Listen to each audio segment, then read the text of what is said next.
নমস্কাৰ, এই মুহূৰ্তত আহি পৰিছে ৰাজ্যবাসীৰ কাৰণে ৰাতিপুৱাৰ কেইবাটাও বিগ ব্ৰেকিং নিউজ আৰু এই ধৰণৰ খবৰসমূহ নিতৌ চাবৰ কাৰণে চেনেলটো ছাবস্ক্ৰাইব কৰি ভিডিঅ'টোত এটা লাইক কৰি দিব। এবাৰ 2023 বৰ্ষৰ হাইস্কুল শিক্ষান্ত পৰীক্ষা কি নিয়মেৰে অনুষ্ঠিত কৰা হ'ব, কি নিয়ম থাকিব এইবাৰৰ পৰীক্ষাত, ছাত্ৰ ছাত্ৰীসকলে কি কৰিব লাগিব, সবিশেষ তথ্য ভিডিঅ'টোৰ মাধ্যমেৰে আপোনালোকক জনাই আছো। এটা বিগ ব্ৰেকিং জনাইছো, এইবাৰ নতুন বৰ্ষৰ হাইস্কুল শিক্ষান্ত পৰীক্ষাৰ বাবে কি নিয়ম মানি চলিব লাগিব, মেট্ৰিকৰ পৰীক্ষাত কি নিয়ম মানি চলিব লাগিব, সবিশেষ তথ্য জনাইছো। নতুন নিয়মেৰে অনুষ্ঠিত হ'ব এইবাৰৰ হাইস্কুল শিক্ষান্ত পৰীক্ষা।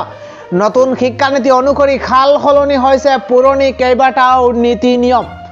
হাইস্কুল শিক্ষান্ত পৰীক্ষাত শিক্ষাৰ্থীৰ বাবে কেইটামান জৰুৰী খবৰ আছে। এইকেইটা জৰুৰী খবৰ ছাত্ৰ ছাত্ৰীসকলে মানি চলিব লাগিব, কিয়নো এইবাৰৰ পৰীক্ষাত কেইটামান নতুন নিয়ম আহিছে আৰু এই নিয়মেৰে অনুষ্ঠিত হ'ব এইবাৰৰ হাইস্কুল শিক্ষান্ত পৰীক্ষা।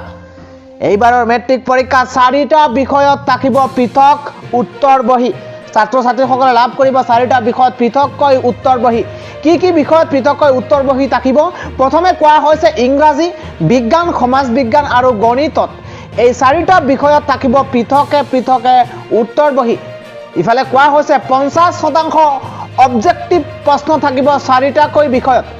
ইতিমধ্যে জনোৱা 4টা বিষয়ত 50% অবজেক্টিভ প্ৰশ্ন থাকিব। ছাত্ৰ ছাত্ৰীসকলে এই অবজেক্টিভ প্ৰশ্ন কৰিব লাগিব। 1 নম্বৰকৈ থাকিব 50টা প্ৰশ্ন। 4টা বিষয়ত 1 নম্বৰকৈ 50টা প্ৰশ্ন থাকিব এইবাৰৰ হাইস্কুল শিক্ষান্ত পৰীক্ষাত। সময়সূচী ইতিমধ্যে ধাৰ্য কৰা হৈছে। পুৱা 8:45 বজাতেই 8 পৃষ্ঠাৰ অবজেক্টিভ উত্তৰ বহী দিয়া হ'ব ছাত্ৰ ছাত্ৰীসকলক। কেইবাটা নতুন নিৰ্দেশনা আহি পৰিছে। নতুন নিয়মেৰে এইবাৰ পৰীক্ষা অনুষ্ঠিত কৰা হ'ব পুৱা 9:45 বজাত। ছাত্ৰ ছাত্ৰীক দিয়া হ'ব 16 পৃষ্ঠাৰ বৰ্ণনামূলক প্ৰশ্নোত্তৰ বহী। জনাইছো এটা ডাঙৰ খবৰ, সৰ্বমুঠ 912টা কেন্দ্ৰত অনুষ্ঠিত হ'ব এইবাৰৰ হাইস্কুল শিক্ষান্ত পৰীক্ষা।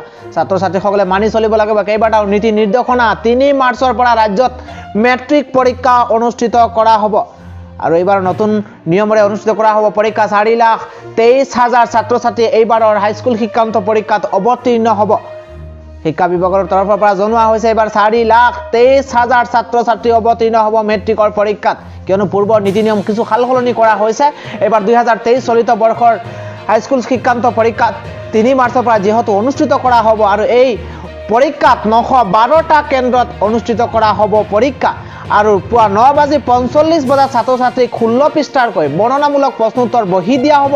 ইফালে কোৱা হৈছে 8:45 বজাতে যিটো অবজেক্টিভ প্ৰশ্নোত্তৰ বহী আছে, এই অবজেক্টিভ উত্তৰ বহী ছাত্ৰ ছাত্ৰীক প্ৰদান কৰা হ'ব পুৱা 8:45 পৃষ্ঠা থাকিব 8খন। এই 8 পৃষ্ঠাৰ বহী দিয়া হ'ব তেওঁলোকক আৰু কোৱা হৈছে 4টা বিষয়ত 1 নম্বৰকৈ 50টা প্ৰশ্ন থাকিব। ছাত্ৰ ছাত্ৰীসকলে এই অবজেক্টিভ 50টা প্ৰশ্ন কৰিব লাগিব। পূৰ্বৰ নীতি নিয়ম যিহেতু সাল সলনি কৰা হৈছে, 1 নম্বৰৰ 50টা প্ৰশ্ন ছাত্ৰ ছাত্ৰী কৰিব লাগিব। এবাৰ 50% অবজেক্টিভ প্ৰশ্নৰে অনুষ্ঠিত কৰা হ'ব এইবাৰ হাইস্কুল শিক্ষান্ত পৰীক্ষা আৰু ইতিমধ্যে কোৱা হৈছে ইংৰাজী, বিজ্ঞান, সমাজ বিজ্ঞান আৰু গণিত এই 4টা বিষয়ত 50টা অবজেক্টিভ 1 নম্বৰৰ প্ৰশ্ন থাকিব বুলি জনোৱা হৈছে।